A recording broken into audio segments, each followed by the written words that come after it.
We make the smooth segue to Wright Thompson, ESPN senior writer. The new book is Pappyland, a story of family fine bourbon and things that last, available beginning today online and wherever books are sold, and a reason to drink bourbon for the last 4 years while writing this book. Well done, Wright Thompson. How are you, buddy? I'm doing great, man.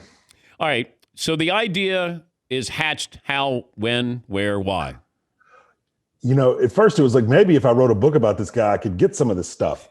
But it turns out that, like, I kept waiting to be shown like the mystery supply, but it doesn't exist. It's so rare that the Van Winkles themselves barely have it. And I just started going up there and hanging out with him, and I wasn't sure what the book was going to be. And I'm sure you've experienced this. The conversations I was having about, you know, he was going through a cancer fight. I just had our first child. And the conversations we were having about his father and my father and the kind of parent I wanted to be, those felt as much of the part of the story of the whiskey as the whiskey itself. And so the book was born. It's sort of a winding together of the history of the Van Winkle brand and of Kentucky bourbon with, you know, like, my wife read it for the first time, and I was trying to tell her my grand literary theory for it. And she was like, "Oh, you wrote Eat, Pray, Love for dads." And I was like, damn it. Like, that's not, don't tell anyone that.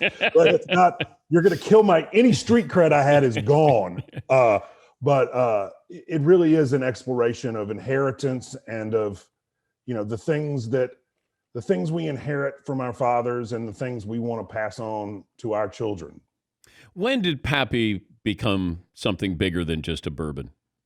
You know, in 1997, it got this famous 99 score. And I don't even really know how those things are rated, but people went nuts for it. And for years, Julian Van Winkle, who makes it, had just been going deeper and deeper into debt to keep this thing alive. The short story is his grandfather, Pappy Van Winkle, started the Stutzel-Weller distillery, and then Julian's father lost it. And so Julian had spent his whole life just hanging on by his fingernails in the whiskey business, to the point that this year he is finally paying off the last of those loans. So 2021 will be the first year in the black. Oh, wow. Like, that's how long it took. And so they got this score, and all of a sudden people went crazy for it. And everyone realized what a small group of aficionados had always known, which was, this was the best stuff in a bottle in the world. And now, I mean, as you know, as that guy was just saying, it's almost impossible to find. I mean, I'm raffling off 9 bottles of it this week at book events, and like, people are buying 10 tickets. Like, it's the response to those raffle tickets is pretty astonishing. Also, when you're talking to Pappy, people think that he's the one that jacks up the prices on the secondary market. And he's not. I don't know what a regular, let's say a 23-year aged bottle of Pappy, what would that go for? What's a regular price for that? And then the secondary? It should be $270 to $300, and the secondary market starts at $3,000 and just keeps going up. I mean, it's really crazy. And Julian will tell you no bourbon is worth $3,000. You know, I mean, it's like, you know, it's a stretch at 300. So it was pretty interesting to be inside that and see them sort of deal with people who think they're getting rich when they're not. Why Kentucky? Why is Kentucky the home of bourbon? You know, American whiskey started, it was rye whiskey in New York State and then in Pennsylvania. And then, you know, the big Alexander Hamilton, George Washington fight over the whiskey tax was really, I mean, the seeds of the 2020 election were planted then. And the whiskey tax was designed by someone who lived in a city who sort of thought it was a sin tax. And George Washington understood that making whiskey was how farmers who lived way out in the middle of nowhere kept their crops from rotting. And so all those people migrated from Pennsylvania down to Kentucky, because there was a time when Kentucky was the Montana of America. It was the wild frontier. And so all of those farmers moved from New York to Pennsylvania and then down to Kentucky. How would you describe that first taste of Pappy Van Winkle for those who probably will never get that opportunity? You know, even when before the taste, I mean, even when they pour it in the glass, and I'm not one of those wine guys who can, you know, I'm not, you know, I don't know how to do that. So this is a pretty amateur opinion, but just looking at it going in the glass, the viscosity of it is different. I mean, I write about this a lot in Pappyland, just watching people have it. Do you know what I mean? Like the bucket list aspect of it, you can tell when it's poured that it's not the crap you were drinking in college. Can you take tours of Pappyland? You can go to the Buffalo Trace Distillery. It's actually really cool. I would not recommend doing it after a night of hard drinking. I took a friend's bachelor party there one time, and you step out of the car, man, and it is overpowering smell of whiskey. But no, the tours are fabulous. It's the Buffalo Trace Distillery. You sort of come down a hill. It's like a time machine. I mean, so much of bourbon and the people who love it is associated with nostalgia. I read somewhere recently, nostalgia comes from the Greek words for home and pain. And that sort of feels perfect when you think about a glass of bourbon and remembering your father, or, a toast to people who are no longer here. And, exploring why bourbon means that thing to us is a big part of the book. Is there bourbon snobbery? Did you encounter that? It's interesting. There's so much bourbon snobbery. And I was sort of making fun of them. And Julian shut me down pretty good, because he was just like, hey man, who are you to tell somebody how to enjoy something? If the thing they like about it is being a purist about it, then live and let live, man. And I learned from that, actually. I mean, I spent a lot of time around Julian, and he's a pretty remarkable guy. And if I have a business decision in the future or a family thing, he's somebody I would call sort of like a father figure. I lost my father young, and I think a lot of people that happens to spend a lot of time trying to replace that and looking for people who serve that role in their lives.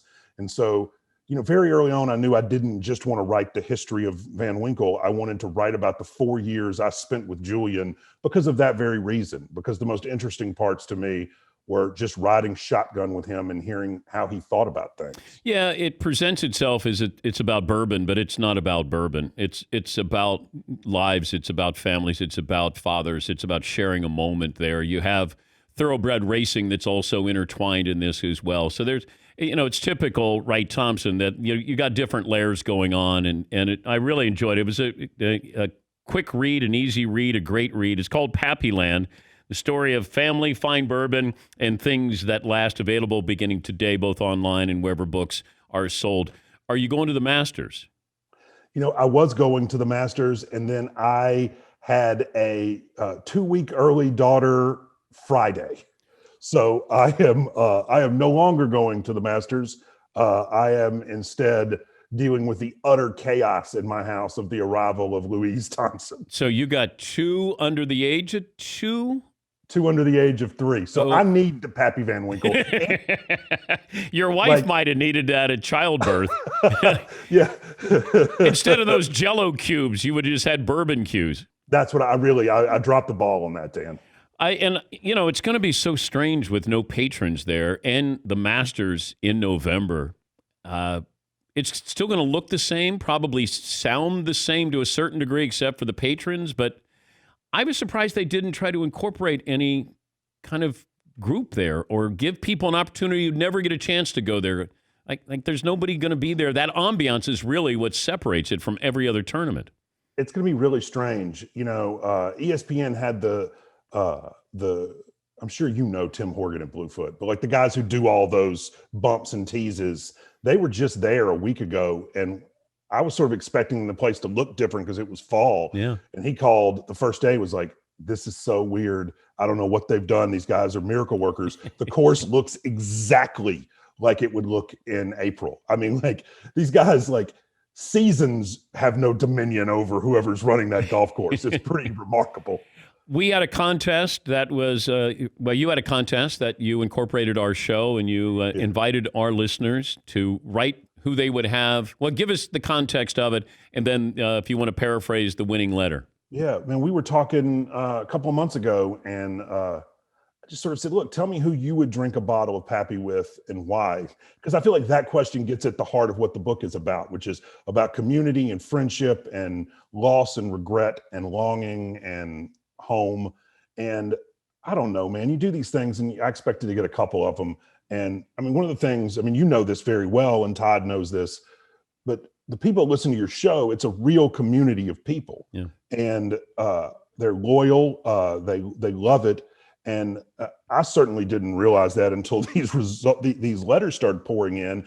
And like my wife and I would sit there and read them, and every one was more moving than the one that came before. And I was like, I don't know how I'm going to pick. And ultimately, I got one. Today is the Marine Corps birthday, which is a big deal in the Marine Corps.